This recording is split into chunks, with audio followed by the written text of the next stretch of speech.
الحمد للہ الحمد للہ رب العالمین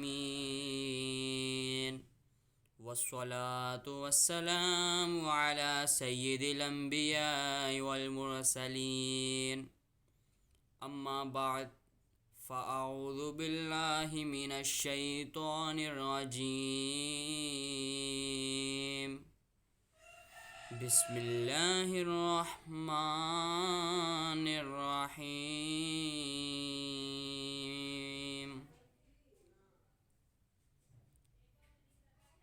قال اللہ تعالی فی القرآن المجید یا ایہا الذین آمنوا کتب علیکم الصیام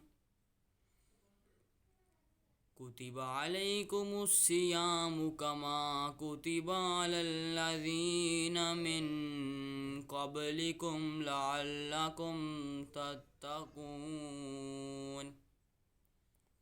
صدق الله مولا العظيم وصدق رسوله النبي الكريم الأمين.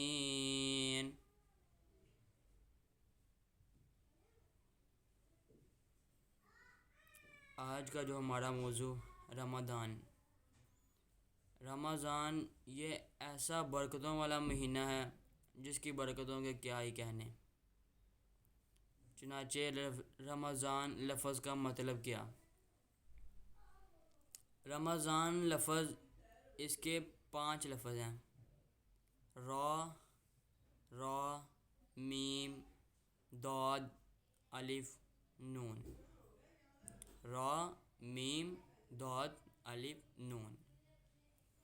چنانچہ را کا مطلب ہے، کیا ہی خوبصورت مطلب، رضوان اللہ تعالی. را کا مطلب اللہ تعالیٰ کی رضوان، اللہ تعالیٰ کی خوشنودی چاہنا، اللہ تعالیٰ کی رہنمائی.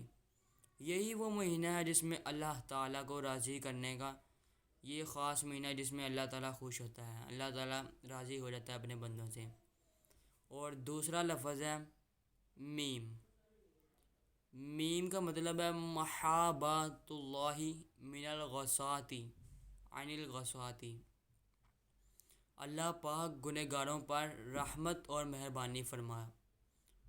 چنانچہ اسی مہینے میں اللہ تعالیٰ اپنے بندوں پر رحمت اور مہربانی فرماتا ہے اور اپنے کافی زیادہ بندوں کو بخش دیتا ہے. اور تیسرا لفظ ہے ضاد. رمضان اس میں ضاد کا لفظ ہے دمان اللہ، یعنی اللہ تعالیٰ کی امان. امان مطلب اس مہینے میں آتا ہے کہ جتنے فرشتے ہیں وہ تمام اپنے بندوں کے لیے استغفار کرتے ہیں. اور شیطانوں کے بارے میں آتا ہے کہ اس مہینے میں شیطانوں کو جکڑ دیا جاتا ہے کہ اس مہینے میں کوئی شیطان اپنے کسی بندے کو اللہ کے کسی بندے کو ورگلا نہیں سکتا. وہ جو گناہ اللہ تعالیٰ شیطانوں کی طرف سے نہیں ہوتے وہ بندہ اپنی طرف سے کرتا ہے. اور اسی طرح چوتھا لفظ ہے الف. رمضان الف چوتھا لفظ. الف کا مطلب ہے الفت اللہ تعالی، یعنی اللہ تعالیٰ کی محبت پیدا کرنے کا یہی مہینہ ہے. اسی مہینے میں ہمیں چاہیے اللہ تعالیٰ سے اور اس کے رسول سے محبت کریں. اور پانچواں لفظ ہے رمضان میں نون. نون کا مطلب ہے نور اللہ، اللہ تعالیٰ کا نور اسی مہینے میں ہے. اور ماہ رمضان کی برکتوں کے تو کیا ہی کہنے، کیا ہی خوب برکتیں ماہ رمضان کی. یہاں تک کہ ایک آتا ہے میرات المناجی جلد نمبر 3 صفحہ نمبر 137 میں آتا ہے، فرمایا جیسے پورے سال میں بندہ ایک نیکی کرتا ہے تو ایک گناہ ثواب ملتا ہے، اسی طرح رمضان میں ایک نیکی کرنے پر 70 گنا ثواب ملتا ہے. سبحان اللہ. اور اسی طرح مچھلیاں دریا کے اندر بیٹھ کر جو بندہ روزہ رکھتا ہے اس کے لیے استغفار کرتی ہیں اور اللہ تعالیٰ سے اس کے لیے مغفرت کی افطار تک دعا کرتی رہتی ہیں، یا اللہ پاک اپنے اس بندے کو بخش دے، یا اللہ پاک اپنے اس بندے کو بخش دے.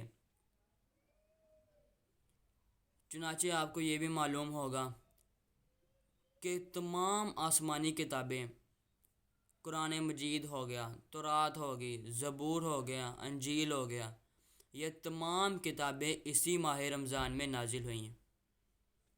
چنانچہ مسند امام احمد یہ ایک حدیث کی بہت اہم کتاب ہے۔ اس میں ہے کہ تورات، یہ جو پانچوں کتابیں یہ بھی رمضان کے مہینے میں نازل ہوئیں۔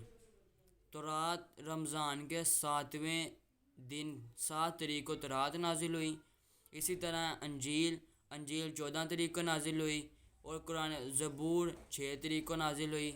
اسی رمضان کو دیکھیں کیا ہی برکتوں والا مہینہ، اللہ پاک نے اسی مہینے کو چنا، اسی مہینے میں اپنی تمام نبیوں پر کتابیں نازل فرمائیں، اور اسی طرح قرآن پاک بھی ہم پر رمضان میں ہی نازل ہوا۔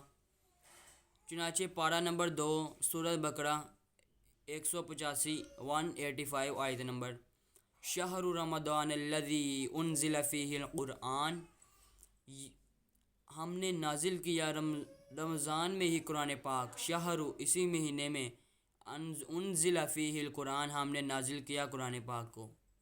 چنانچہ دیکھیں قرآن پاک بھی رمضان مبارک میں نازل ہوا،